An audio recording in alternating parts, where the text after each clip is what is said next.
All right, thank you everyone for joining us again. And today we are going to be playing with Nathan's perspective. So I want to welcome my guest here. And as always, I'm going to hand it over to Nathan to introduce himself to let you all know who he is and what we're going to be kind of checking out with him. Yes, hello everyone. My name is Nathan. I am a coach for autistic and neurodivergent adults. I've been doing this for a few years now, and I pretty much help them navigate their bodies as well as the world around them. Since, as many of you might know, navigating the world as a neurodivergent person can come with a lot of complexity and a lot of nuance. And so I want to, help serve this community and yeah, bring them wisdom and life skills and everything else they need. I'm a recent graduate student, and coaching and serving this community is just my passion. And I love speaking on these topics. I think I'm coming with, yeah, I like to tap into various perspectives. I kind of like viewing psychology and wellness in a holistic way. And yeah, just continuing to learn and continuing to break out of the mold, break the mold and kind of revamp the system, since I do feel like the mental health and public education system was quite damaging for me, and I know it was very damaging for many other people as well. So I really like to speak on those topics and inspire a change in that world. Well, since I think we share kind of this passion in the education field, could you, if it's all right with you, just share a little bit about like your experience with it? I'd imagine that's what's driven you to where you kind of are now and just kind of how you see things. Yeah, and I'll say like my story is not nearly as brutal as I've heard other stories, but Mhm. I'll say this. So I was diagnosed with autism when I was like 4 years old. I didn't know about it till I was 10 years old when I was in fifth grade. Mhm. And at this time, I was really not doing well in school. I just moved to a new place. Yeah, my grades weren't great. I wasn't socializing very well. And then being told by these, authority figures and institutions that I am someone with a disorder. Like, they're pretty much calling you broken. They're Mhm. calling you like malfunctioned. And so throughout my whole schooling experience, I was like half in like a classroom with like, other kids. And then also like half like, they pulled me out of classrooms and brought me into these other programs that just weren't personalized to me at all. And so I feel like I was kind of like othered in a lot of ways. Like I just wanted to be a normal kid, like I Mhm. just wanted to be Sure. another kid. But yeah, I was kind of like othered in a way. And then yeah, the support I received was just a bit I don't know if this is the right word, but like infantilizing, just like, Yeah, oh yeah, absolutely. like, you know, we'll like pretty much hold your hand as you do this assignment and stuff. And so just the whole thing wasn't very supportive, and it really took my own journey and my own like research on this topic to help myself. And so I found my own ways of going about this. And in retrospect, yeah, I really look back at the public schooling system and how they deal with like special needs situations in a very different way. Well, and it sounds like something that I observed often in these settings was that when you're dealing with special education, it's a very broad umbrella that encompasses lots of different children in very different levels of, ability, whether that's cognitive, social, and all these different domains. And they're often all just kind of like stuck into one place. And is often I was always I felt bad for the teachers. They had such a tough job often. Like the schools I worked in, they had nine students, and all nine of them are on different levels of both academic, social, emotional levels that all need to be accounted for. Or you get situations like you where it sounds like, okay, well, they're teaching to the kids that maybe were struggling a bit more than you, but then you're grouped with them. And how does that impact that person to be in the classroom where yeah, you're reading something that might feel infantilizing, and how does it affect a growing person's mind to be like, oh, is this all I'm capable of? Is what people expect of me? And yeah, it's very interesting. Yeah, it's a great question. And yeah, it's really not about what they're like their teaching method specifically or what they're Yep. telling you. It's just more the way that they're treating you, the way that they're like relating to you. Like just the gesture that is received from you, which is like, oh, you're this, therefore you need that. And Yes. the this and the that just both feels very inaccurate. And so I guess the way that that felt was just, yeah, I felt very othered and I felt very like misunderstood. And at the time, you're a kid, so I mean, these are like, the authority figures. Mhm. And so I pretty much believed their story about me. They had a story about me, and as a kid, I was just like, okay, they know better. That story's probably correct.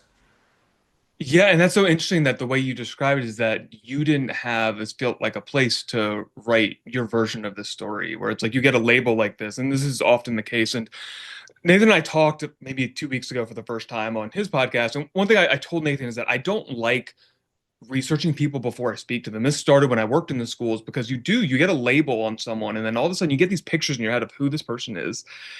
And then when you meet a child, oftentimes adults are so, sometimes it's just they're just overwhelmed and busy, or there's too much else going on that I don't actually, okay, I have an autistic student in my class, they're probably going to act like this. And I don't actually do the due diligence to find out, well, who is this person and what for that, this label, what does that actually mean for this individual person? And does that mean that much? Because, it's one of these things, and I don't know how you'd feel about this, but I'm going to say it anyways, because I say things. When I talk to you, if you didn't tell me you had autism, it would have never crossed my mind. And I would never be like, oh, I need to act a certain way or be a certain way to have a certain type of conversation with Nathan. I'm just talking to Nathan. But as soon as that label gets put on as an educator, there's a certain level of expectation of how you're going to be interacting with that person that changes sometimes radically. So I don't know if you experienced any of that kind of, in your time going through the systems. Definitely. I mean, I've heard this many times, like that I present quite, I don't know, n neurotypical, Yeah, if you I will. guess. Yeah. Um, and yeah, I mean, it makes sense. I mean, I think part of it is attributed to the fact that, yeah, I think like a lot of my autism is very much just like internal and not really having to do with my social expression. Like Mhm. I'm a quite social person, Yeah. and also I think this speaks to. Dang, I kind of lost my train of thought here.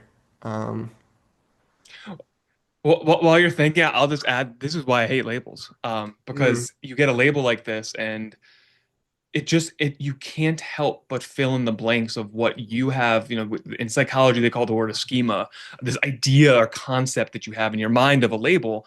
And it's, this conversation of like, oh, it doesn't seem like you fit this label. On one hand, it might be someone might take that as like, oh, like this is a good thing. This person is high functioning, but it also may be dismissive as I don't get to see how you experience it. So it's, all I'm doing is seeing the outward presentation of something as opposed to the internal experience of something. And mhm. often I think that's where that label can get real tricky is because, if it matches the outside, you're like, okay, this is matching the label. But often it is internal experiences that we are missing with these labels that it's hard to capture. Yeah, and I also want to add that, I've become sort of, I mean, in order to survive, I had to fit in. I had to appear normal, Yeah. both in the classroom and in social settings. So this is, partly also just like a learned behavior. And, I feel like as I become more, I guess, as I heal more and I become more like authentic, Mhm. yeah, like the not normal sides of me come out more, and I love it. So I had an interesting thought that came in my head as you were just saying that. And you described like healing. And part of me is, do you see a difference between healing and what we would refer to as like masking behavior? Because I could see those looking quite similar as far as like, again, outward behavior appearance. And how would you differentiate between, you know, I think it's an interesting concept, this idea of masking, is I have to be someone who I'm not to fit into the situation. And at the same time, I'm like, well, I have to mask also. And like, there's probably some nice balance of fitting into the social norms so I can fit into community, but not totally self-sacrifice who I am just so that I can fit into this community. I think it's Mhm. interesting. So I'm curious kind of how you see these things.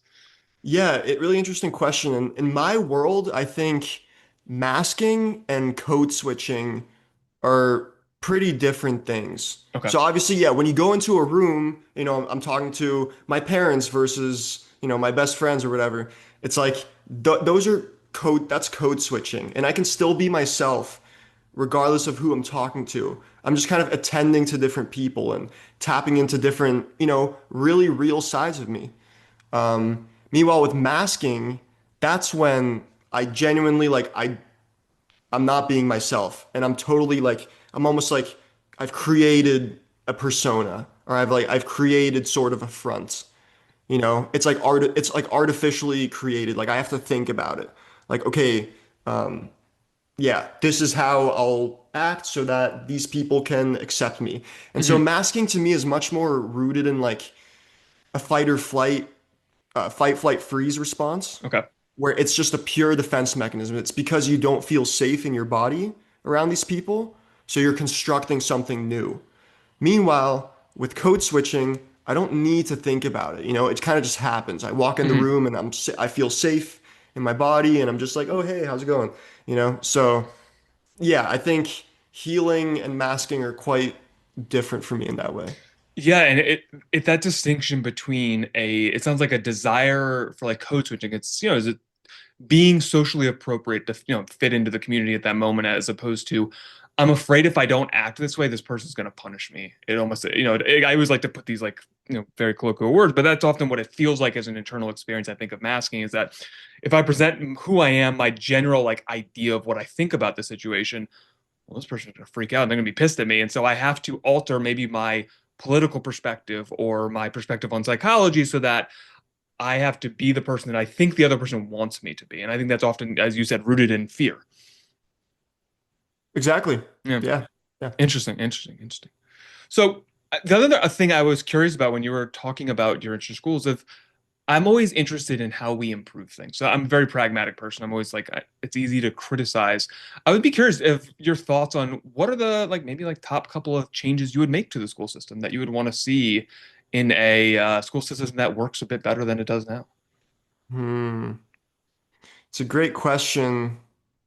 And I think like it's quite hard because like the public schooling system just from the bottom up is not really conducive to the various learning styles that are out there.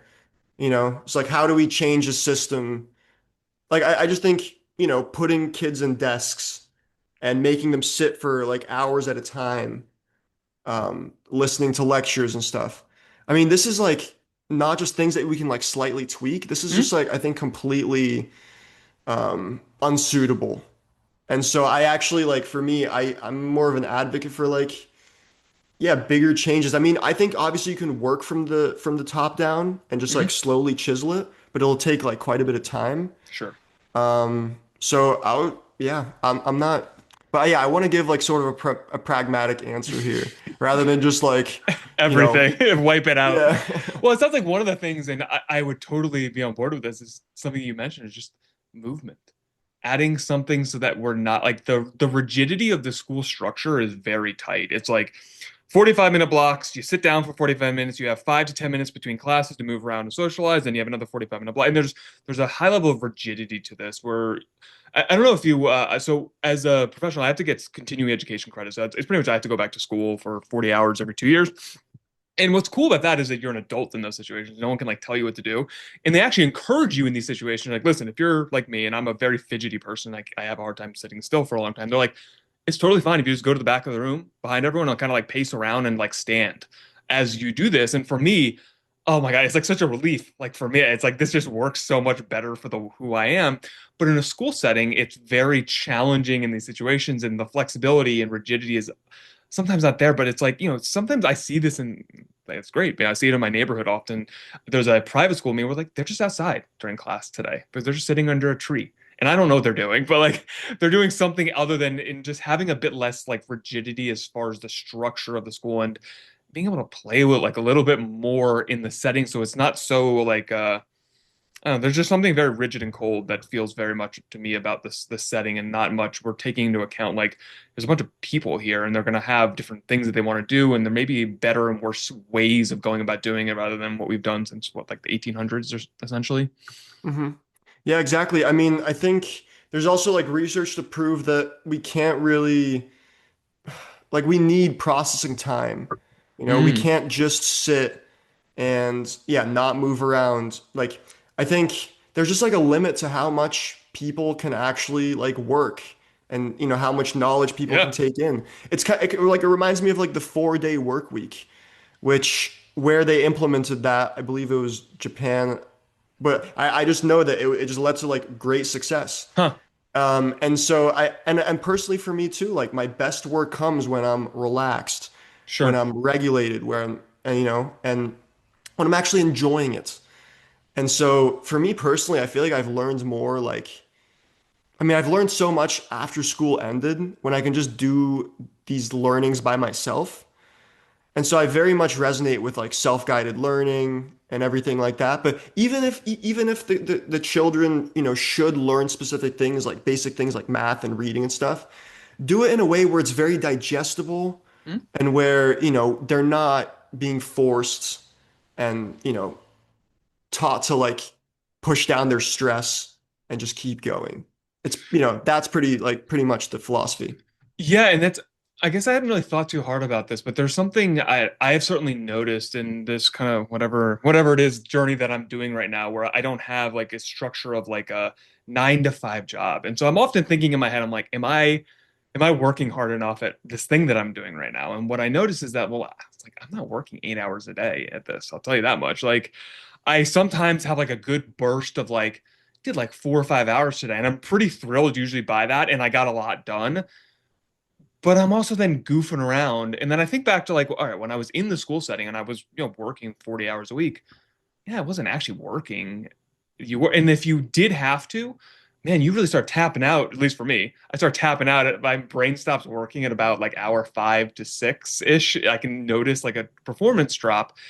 And it is interesting that there is not this kind of like and it's interesting. I wonder how it would work. There's so many people. For me and you, it sounds like I work best in that. And like I have had to learn that I have ebbs and flows of my productivity, and I learn to ride those waves rather than try to force things when they're not working.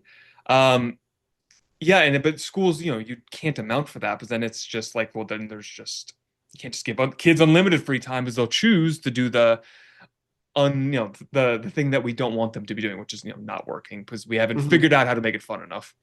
Yeah.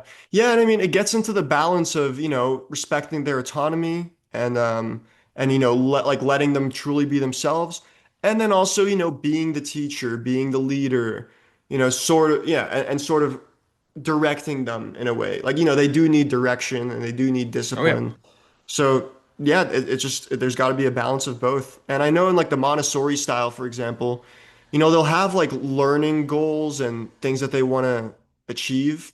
Mhm. And so what they'll do is they'll create just like they'll organize a classroom where there's just specific items laid around and there's no specific end goal. They just kind of let the children play with those items.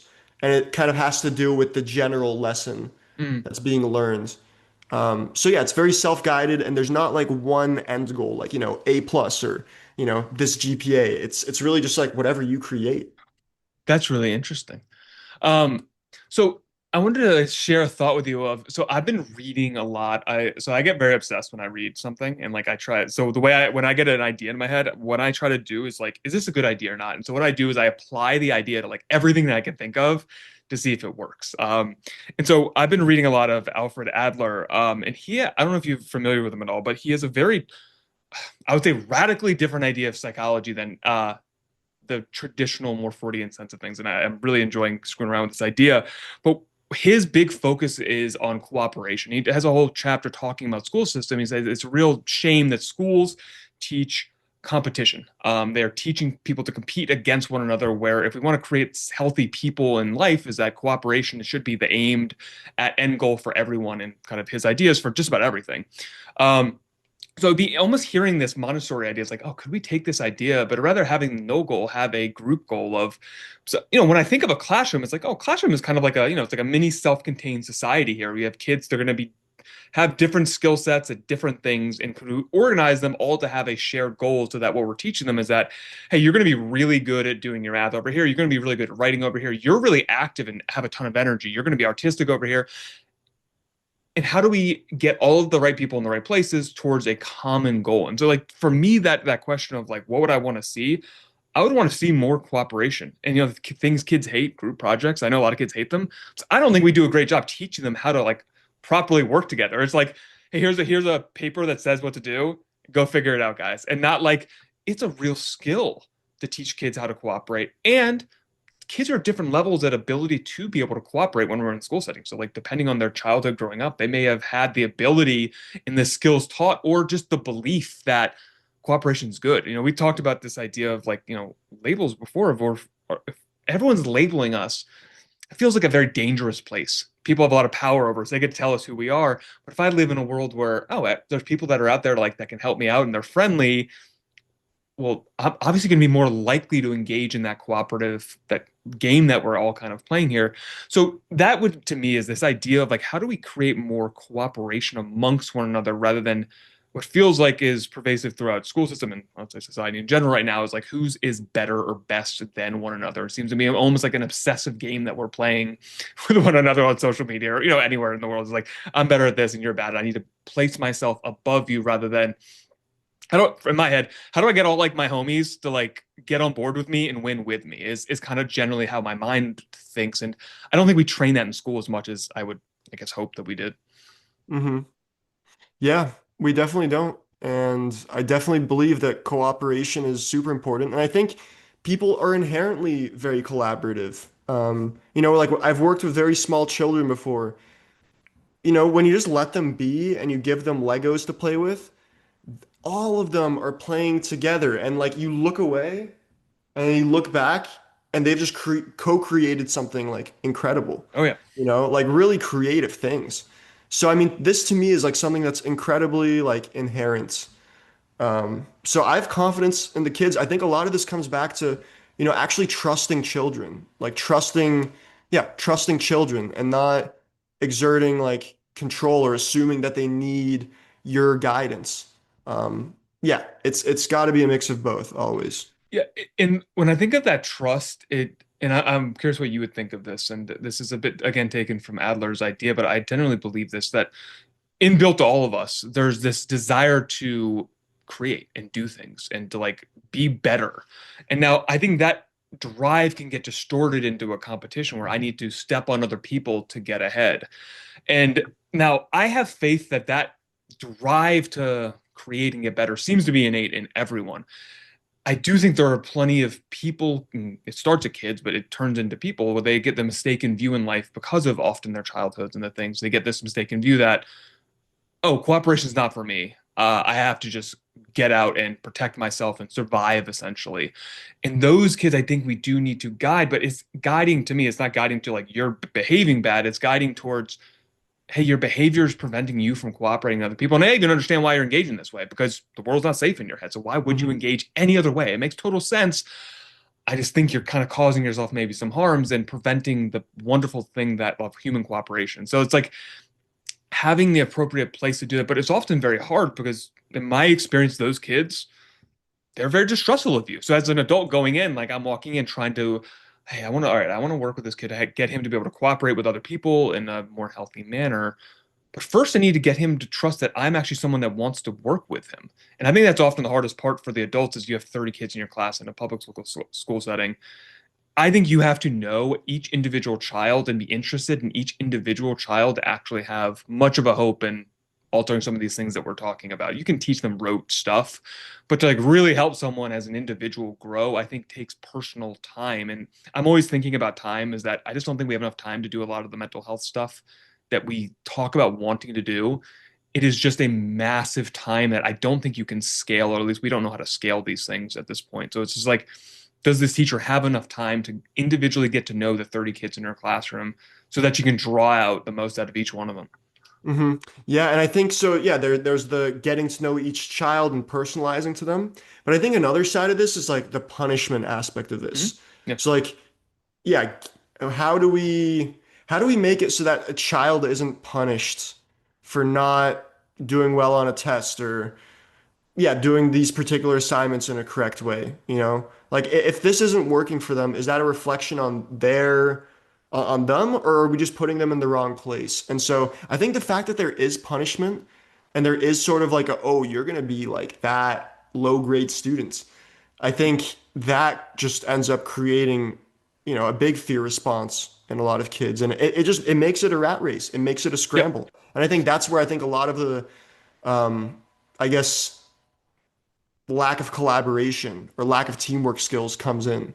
Yeah, and it's so dependent on like, it's why it's so important to like get to know this kids. You can imagine one child that comes from a family who is hyper competitive. You have, in my area, you have a lot of kids that are families that I live right outside DC. So you have a lot of government and high level people, and then their kids are growing up in an environment where there's a lot of expectations on them to perform.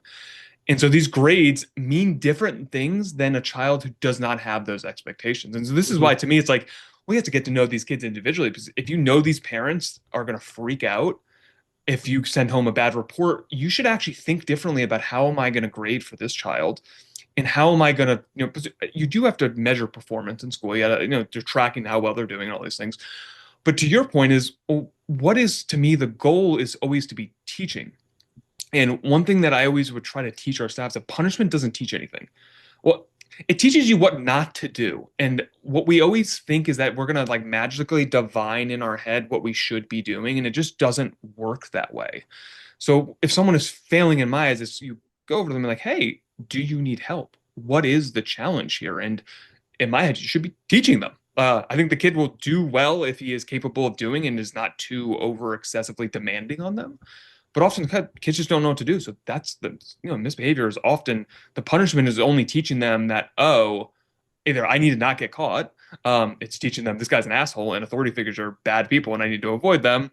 It very seldomly teaches, oh, I should get back to work. I think punishments are often quite ineffective because we're not utilizing the teaching component and we're not actually helping them be like, hey, I'm on your side. And the reason I want you to do your math homework is because I want you to go do things in life that might require math, not because I think math's super important and I want to hurt you if you don't do it the way I want you to do it. And I think that is the message that gets implicitly given to kids often is that I'm going to hurt you because you didn't do it my way. Hmm. Yeah. And I mean, this makes me think of too, like, okay, I think math is something that, we're kids are told to learn all these different math skills at this particular time in their development. And I have this radical view of, I think once, math is necessary for a child or just an individual in getting to where they want to be, I think they can learn that themselves or like it'll be self-guided, it'll be self-motivated. I mean, how many like, a lot of adults say like, "Oh, I love learning. I wish I was back in school." It's like, yeah, because you now actually see where these things can apply. And so there's a lot more meaning and purpose behind all of it. As a child, I think a lot of children just need to play for a little longer. And yeah, so it just I mean, it's I, quite I nuanced. I'm kind of on board with you. It's always to me like pragmatically how you do it is so hard to figure out. But like my daughter's 7, and when she was in kindergarten, so like a year ago, she was 6. She just got all the like one day she got very interested in times tables, and I taught her times tables, and she understood 1 through 10's times tables in 2 days as a 6-year old. And like they're not like developmentally, she's not there. And guess what? She has since forgotten it because she didn't need to use it anymore. But I know that if once she becomes interested again, it'll click back again. But it's amazing how kids can often, when they want to learn something, they will learn it. Like it is just, I don't know. This is something that I'm a play a ton of computer games, and it's something I have always, you have a lot of kids that, like me, were kind of slackers in school growing up. But it's not because we couldn't learn things. I actually was extremely proficient at learning things that I wanted to learn. Like I can watch my son play Fortnite, and like when he started, like I can't even like it boggles my mind the things that he does at 10 years old. But if I try to sit him down to like correct grammar and editing sentences, it's like pulling hair out because it's just like this is so boring. I don't see the purpose in this because I understand what the sentence says with or without a comma. Who cares? In his mind, like who cares? Isn't relevant to me at this moment. And as an adult, I think that's a tricky place. You said like it's tricky to navigate that situation. For me, I can all I've ever done is like, hey, buddy, you're right. Uh, your lesson here is how to do things that are difficult and annoying that you don't want to do because that is a life lesson you have to learn. I'm not going to pretend that like you're going to have to perfectly edit this sentence or do this very specific type of addition that your teacher's teaching you how to do. And she wants the very specific type of addition, all of your work shown. I don't care about that. I do care that sometimes things are going to be demanded of you, and you got to be able to do that sometimes, even if you think they're stupid. And that I think is often a much more honest way to tell kids, like, "Hey, yeah, this sucks." Not the pretend, "Oh, you're going to use this later in life," because every kid knows that that's not true. Hmm.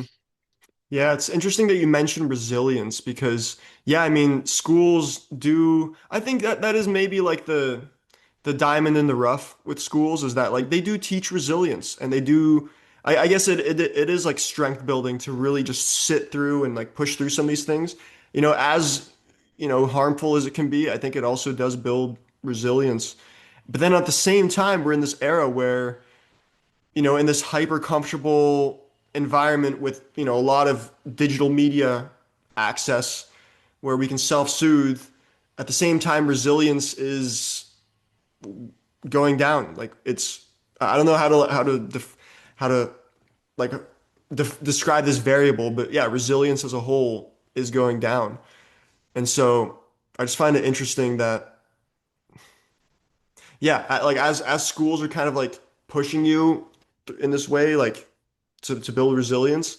At the same time, resilience is not being supported.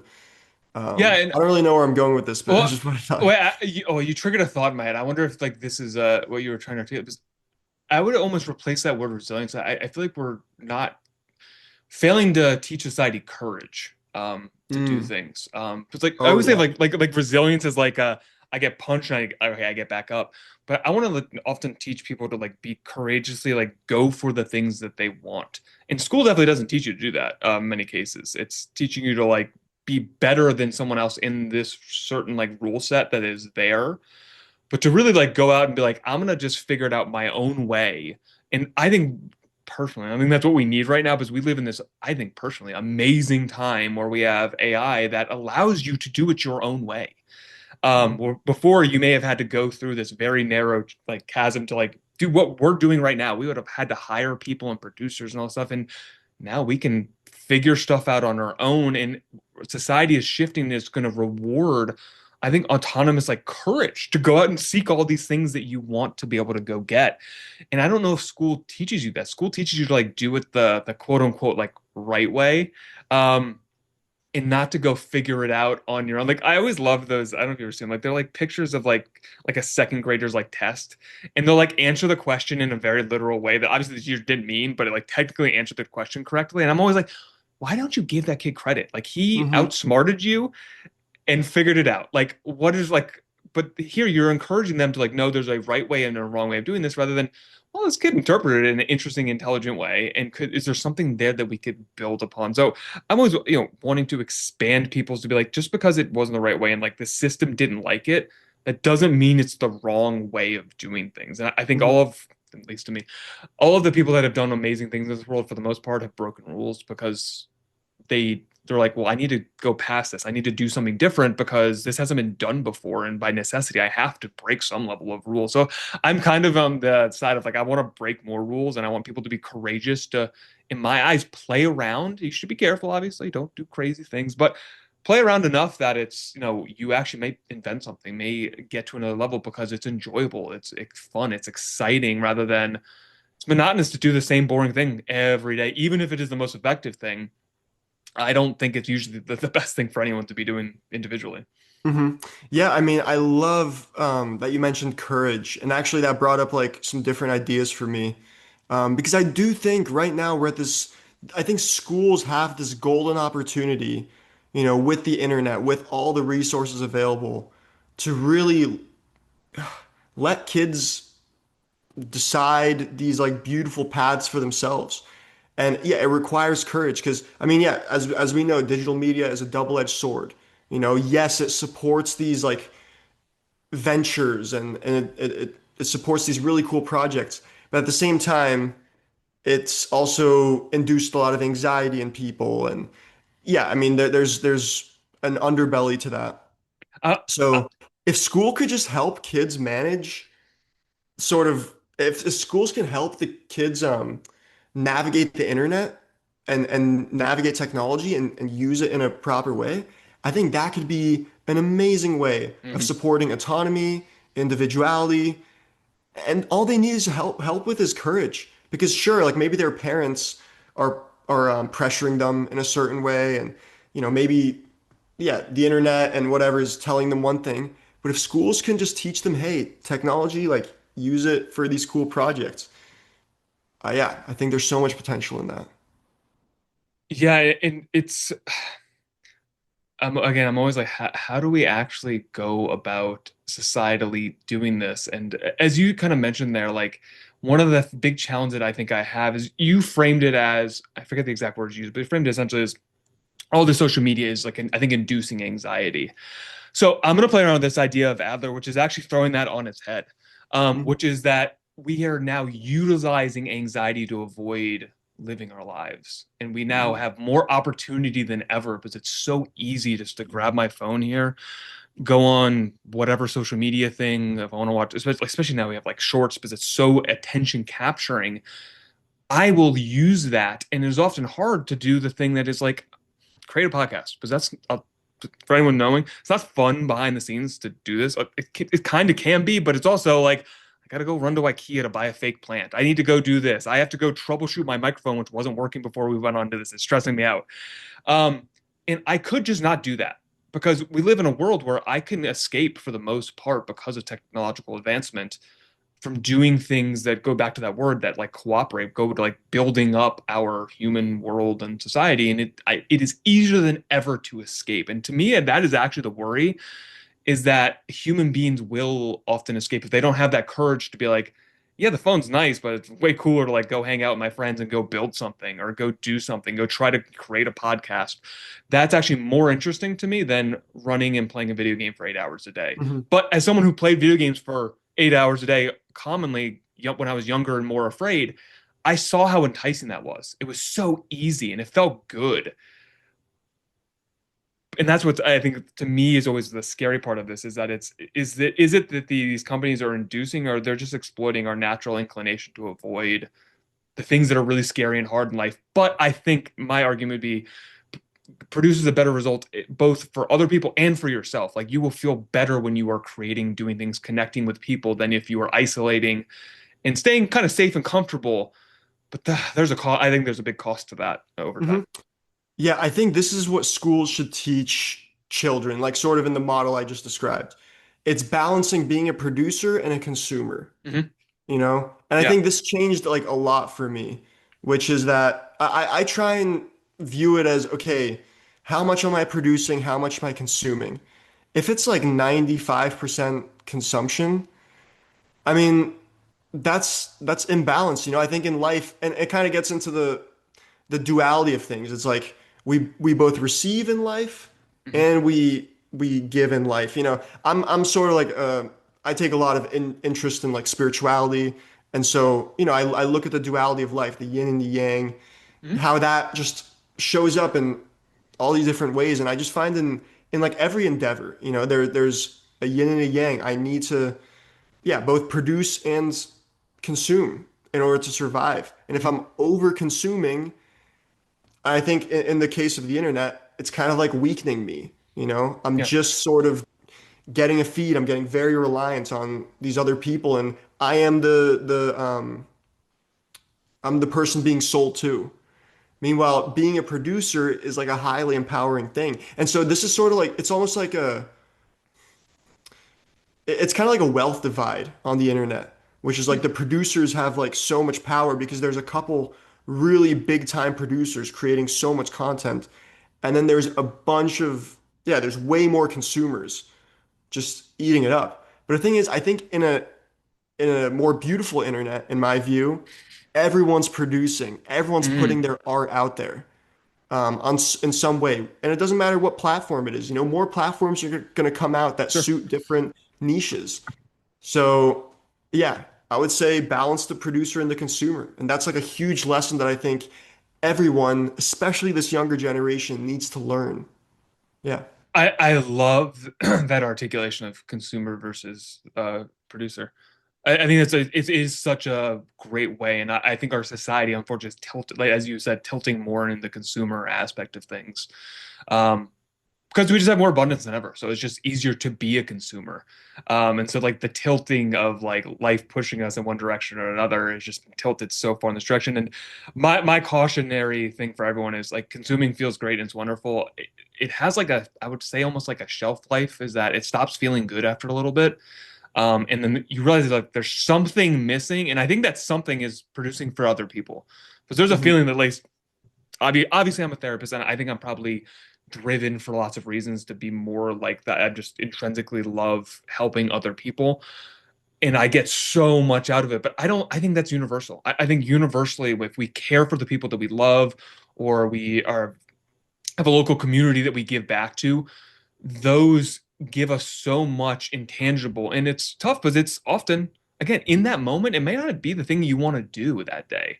You may wake up and be like, I don't want to go do like the neighborhood gardening thing this morning because it's where I'm at. It's gonna be 100 degrees out today. I probably wouldn't want to do it today. But at the end, you're going to be like, oh, I talked to a bunch of people. I contributed to my community, and like the impact on you, if someone on that internally, I think can't go understated. So, one of the things I would often, talk about schools is like providing opportunities for people to produce given who they are.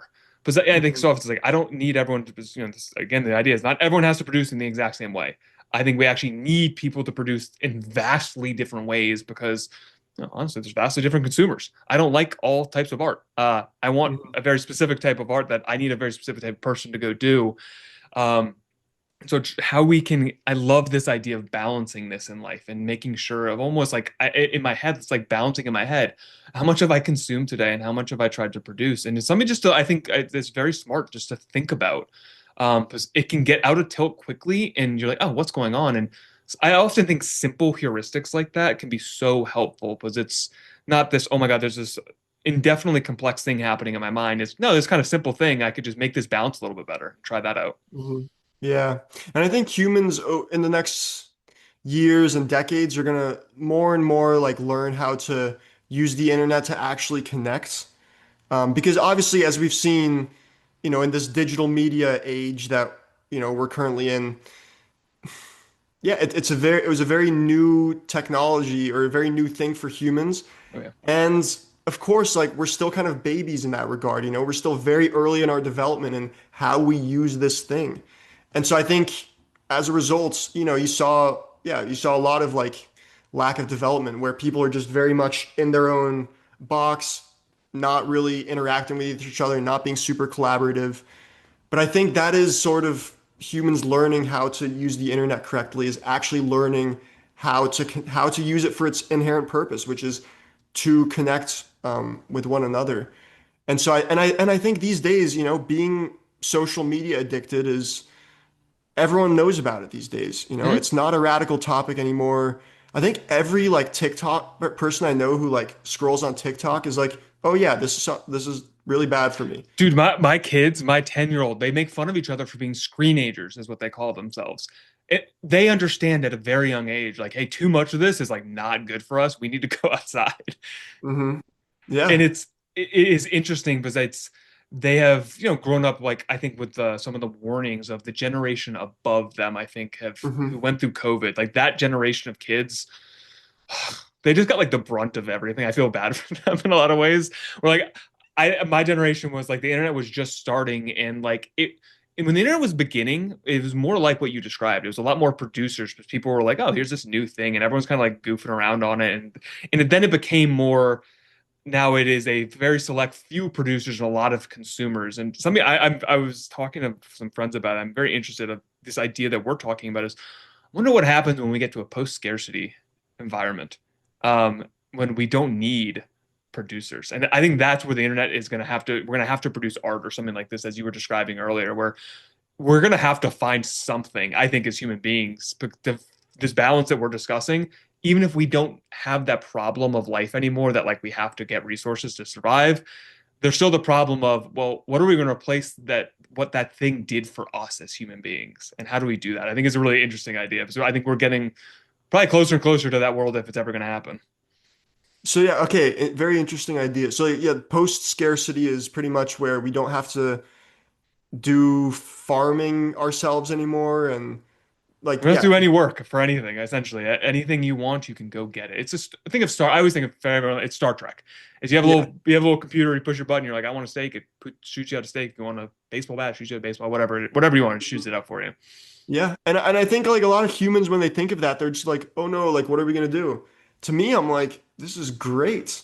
Now we can actually go back to being, I guess, our child selves and just creating whatever the heck we want, you know?" And like it can be we can still serve other people. It Mhm. just won't be, low on the Maslow's hierarchy of needs. We can be like, we can serve people in other greater ways. So, yeah.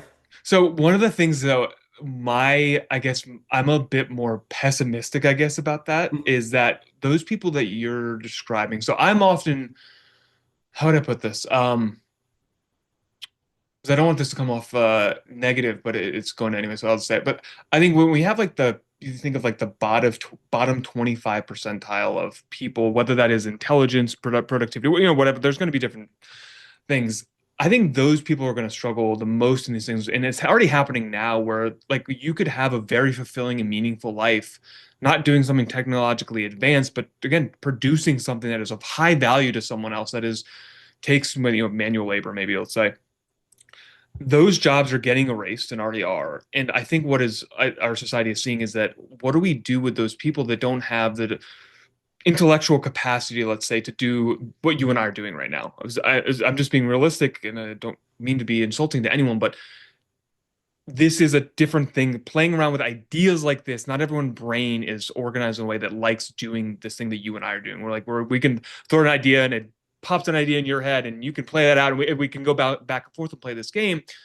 Well, not everyone's like that. And what do we do with people that high levels of art and creativity is not their forte, let's say, for who they are? And I'm always thinking they often get left behind and no one's like worried about them of like, well, what about that? I'm like, well, they still need something to do and to feel, again, this feeling of productivity. I think yeah, I guess I'm more pessimistic about it. Mm. Yeah, I see it more as like supply and demand. Like, if there's a demand for it, then humans always find a way. What I'm more thinking of is Yeah. like, okay, when the more technology expands, the more, I guess, divide there is between, I guess, the upper classes and the lower classes. And I think, yeah, again, there's the great producers, and then there's the consumers. And I think, yeah, I think as technology expands exponentially, I just wonder what life for those lower classes is gonna be. Yeah. And I see it as something like they're actually, they might be more comfortable, but the AI or like the robot is pretty much going to choose everything for them. Yeah. And there's going to be little autonomy, little creativity, just for the sake of comfort and just for the sake of, conforming and yeah, doing that. Yeah. And it's interesting because like the comfort thing, I see this as well as the world has gotten so much more comfortable. Over the past 200 years or so, like it's just like unimaginably more comfortable. But a lot of people are constantly arguing that it's not better. It's like life is not like better, and I would prefer maybe to be living 200 years ago where I didn't have the comforts of modern society, but I had the communal aspects that brought into the necessity of work and all these challenging things. I just think it's an interesting thing. People are built in such different ways to do things, and that yeah, I think that is kind of my concern. Is yeah, people will be comfortable, but they'll be miserable. And I think you see that so often where like everyone's people that are often, let's say, disparaging of people that are low socioeconomic status. So like, look, they have a TV and a phone. Like, what are they bitching about? Like, they have all the things that they need, and it's like, well, that to me is like that's not what makes a human thrive. Is not whether they have a TV or air conditioning. It's usually, to me, it's interpersonally. What are the connections that you have in life, and what are you able to do for other people? What kind of relationships do you have in your life? And my fear is that comfort drives people to isolate because I don't need to do any of these things. And it's again, this goes back to this balancing of like it's hard to do these things. So I need a little bit of friction, or Mhm. I'm scared people are more likely to just consume without that friction there, kind of pushing you out the door a little bit. Yeah. Well, let me give you another Yeah. perspective, which is Okay. that the world has gotten more physically comfortable, Hmm. but psychologically comfortable. Very Yeah. different I story. totally agree. Yeah, so I mean, yeah, I mean, and obviously it was hard psychologically in the past as well in various ways. But yeah, I think humans have really figured out the material aspect of the world. We can totally see that. We can manipulate nature, we can do all these things.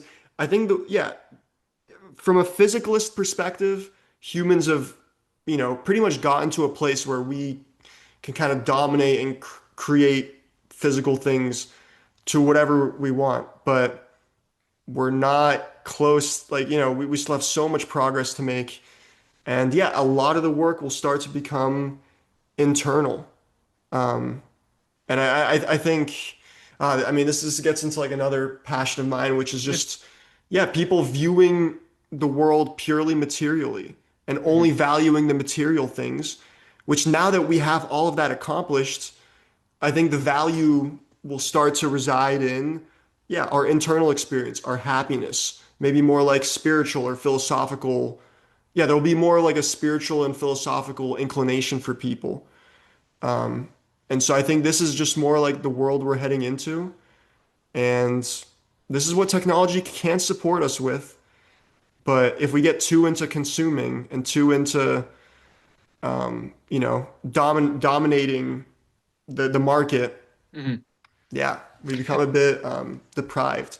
That's another cool idea. I hadn't really thought about like this, like dividing it up that we have kind of conquered the physical realm of things. And yeah, it does seem that way. And it made me think of like, well, that's way easier. It's kind of like, I don't know, you just manipulate the outside reality to like get the things you want. There's something that we just as a society, like this question of like what like how do we like I don't know, like you build a building. Well, there's a way to build a building, and like we kind of understand the different ways you can do this. Obviously we're going to innovate and make it better, but like understand the general structure of it.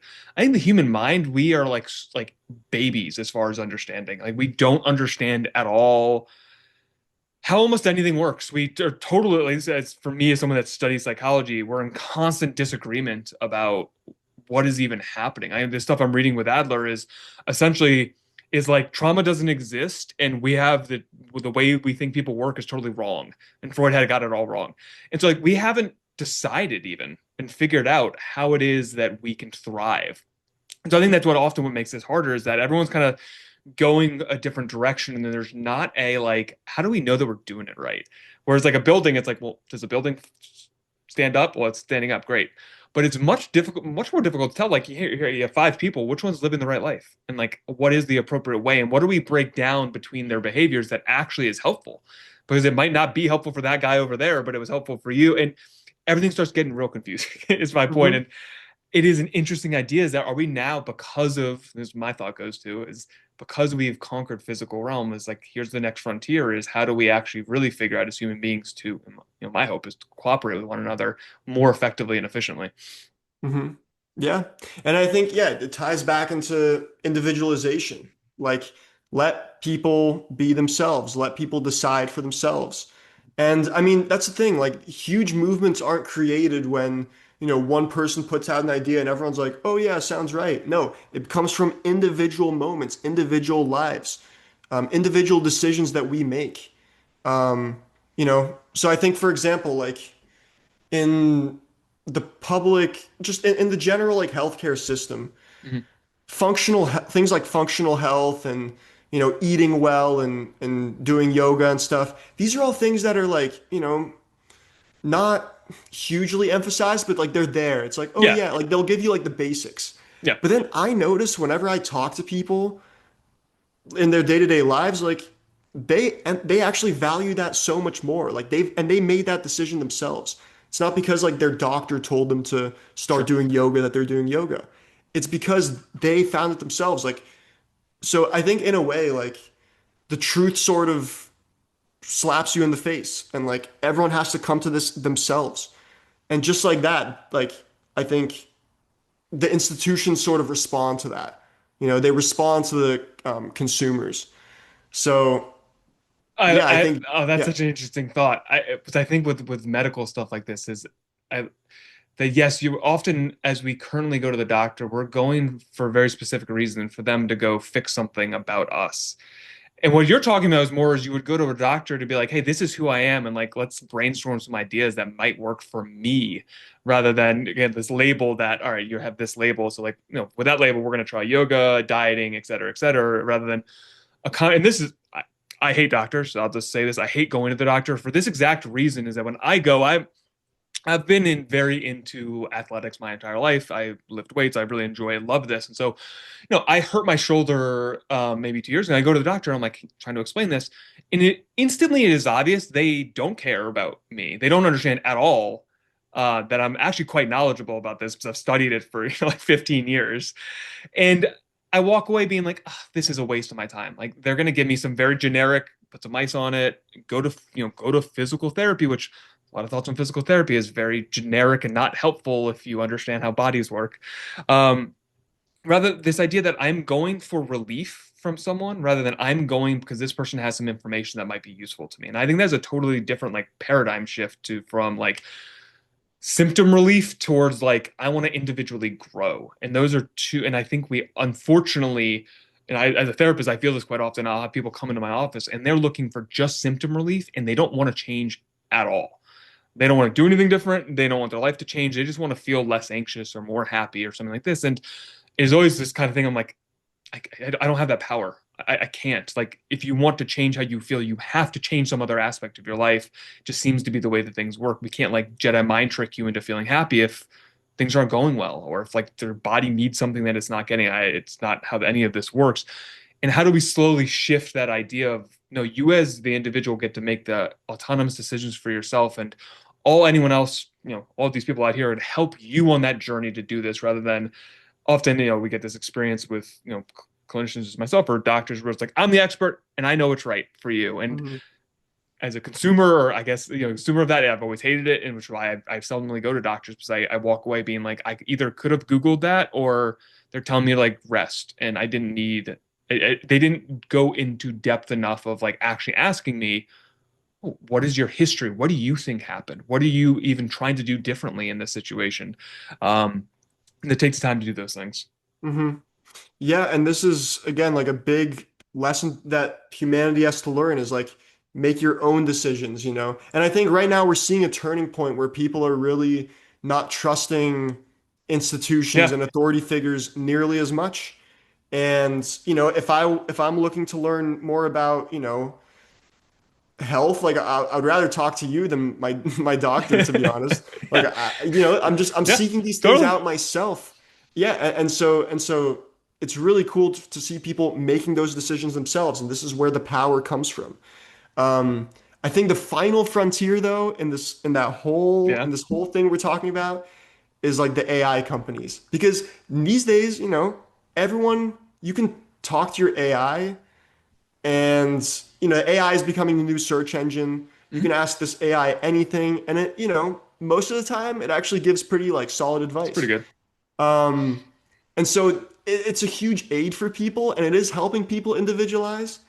But then, we're looking at it's like the final frontier, like these few AI companies are going to be the big Oh yeah. producers, and we are the big consumers of them. Um, so this to me is like the world we're living in now. Yeah. It's very interesting. And what, I am loving the disruption that AI is providing to professions. And what I kind of mean by this is that, like, say that, one of the big discussions right now that I'm involved myself into is the, psychiatric medication use and psychiatry and how that, has often caused many harms for people. And what I think is so fascinating, what I love about the conversation is not that I am really on either one side, but that the conversation is happening finally. The technology, whether it is through this, through social media, as well as the resources that AI think is giving people to research, hey, do a literature review on this drug, and I want to get all this. And to be able to do that is an immense amount of work. If you want to do it like actually like in money to pay for these journals and do all of the actual like effort in this, and if AI can do this for you, what I think is happening is creating a conversation that I think is going to turn psychiatry just much better. It has a lot of pressure to change right now, and now some of that pressure is totally errant and it should be dismissed because it's just incorrect. Fair enough.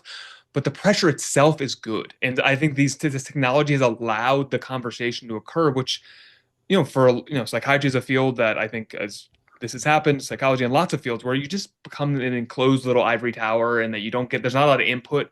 Right now, they're like having a massive amount of input from everyone, and I love that. And I don't care if some people are wrong sometimes. It is to me, I think I see it as a process of we're getting better, not that we have arrived at some place we need to protect. And I think that's a very flawed notion that if we were that we've arrived anywhere in these fields that we're talking about, but rather this technology has created a disruption that I think is we've needed this friction. I think we've had not enough friction for the last, I don't know, 20 years in some of these institutions. And is it good that institutions are not trust? Probably not. It's probably not good, I don't think, for society that we don't trust institutions, but kind of you gotta build it down to you gotta break it down to build it back up again. Is kind of the feeling that I have, and that is what I feel like is happening in a lot of different domains right now. Is that the people, the consumers, I guess, are now having the access of information technology to actually engage in the conversations with the professional class that they just weren't, you couldn't get a conversation on Twitter.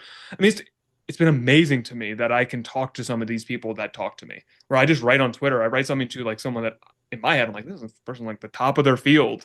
Who the hell am I? And I write, and they write back to me. And sometimes they're like, oh, that's a good point. I hadn't considered that. And you're just like, whoa, what is happening? But that's what's available to everyone now. If you just, the word courage that we've talked before, you have the courage to be like, yeah, I know I wasn't invited, but I'm just going to come in here and try to go do something and see what happens. You can do amazing things right now. And I'm loving watching kind of it's a bit of chaos, but I like chaos. Hmm. Yeah. Yeah, I think I do see it as really good soil for these new generations. I genuinely think, I mean, yeah, right now we're going through the recession, we're going through the new Great Depression, and a lot of it is like it's like a genuine depression. It's a very Oh, yeah, psychological yeah, battle. yeah. Um, so I mean, what more is there to say? Like it's just an incredible time to be alive. And yeah, I think for me, like the takeaway is really just the producer consumer thing. Like Yeah. just watch how much you're consuming, watch how much you're producing. Um, it's a Yeah. big lesson right there. It's a Yeah. huge lesson. I would encourage everyone to like take a moment sometimes just to think about that of how much am I producing, how much am I consuming. What I would say is that if you find yourself more on the consumer side, probably what you need is courage. It's not, you Hmm. don't, I think very often people think they need smarts or they need like a skill. You don't. Very often you need to show up and have the courage to maybe look silly or be wrong or say something incorrect and keep going. And that is how I think you do anything. So if, Hmm. often I'm trying to like almost model for people that I don't know what I'm doing. I'm reading a book in real time and then trying to think out loud and talk about it in real time because that's interesting to me. And it might be useful to someone else. Is there going to be someone that is much more educated and better read and better, more articulate on this? Absolutely. Like certainly. But have the courage to go do something. You never know what might happen. My life has changed in the last 2 months because I made a decision to go say kind of like fuck it. Like I'm just gonna go do this, see what happens. And I really want to encourage everyone, like if you find yourself consuming too much, you can be of value to someone and you just don't even realize how big of a value you could be. And are you going and maybe not gonna be the person that's on TV, but that doesn't really honestly doesn't matter. If you have a nice little community of people that I get to walk out of my house and get to wave to my neighbors and I have, kids all around, you can help that development. It is so wonderful. So one thing I want to spread to people is have courage to go do things. There will be other people that you will notice that will lend you a hand if you have that courage. Yeah. And I want to also say, a lot of people are addicted to digital media these days and pretty deep in it. I know many people who are like this, and it can feel kind of like a hopeless place. It's like, how do I get out of this? And it is a quite difficult addiction to break. I mean, like many other addictions, but you can do it. You can totally get yourself out of it. I've seen it happen so many times. It's not the end, and like I mean, yeah, our minds are so malleable, Yeah, and our lives are so changeable. So that's also a big lesson. And I kind of also want to just wrap this conversation and like kind of sure. like put a bow tie on it, which is just that this comes back to neurodiversity. I think autistic people and neurodivergent people in general can teach us a lot and are teaching humanity a lot, which is just that we need to honor these individual traits. We need to honor someone's individual path. This is the way to like not only empower these individuals but empower society. It's like it is the different thinkers, or yeah, the unique minds that really have the opportunity to break the boxes and bring in new ideas and new things. So this is why my I feel my work is very purposeful, and why just the field of psychology is so purposeful as well, because it all starts within. Yeah. Yeah, and I think there's so much potential out there, and I think you and I both. It's like we don't want to waste any of this because it's so valuable. Like it's amazing how one mind can change the entire world, and that mind can get lost in a school system or in a dysfunctional household. And so just continue to work to me develop as much potential out of everyone as we can. On board. I appreciate Nathan what you do. So if we want to just as we wrap this up, anything you want to plug your kind of podcast where people can find you? Yeah, we can put it in the bio. My YouTube channel is called Transcending Autism. There's links there in that YouTube channel. I'm a coach, so my website is Transcending Neurodiversity.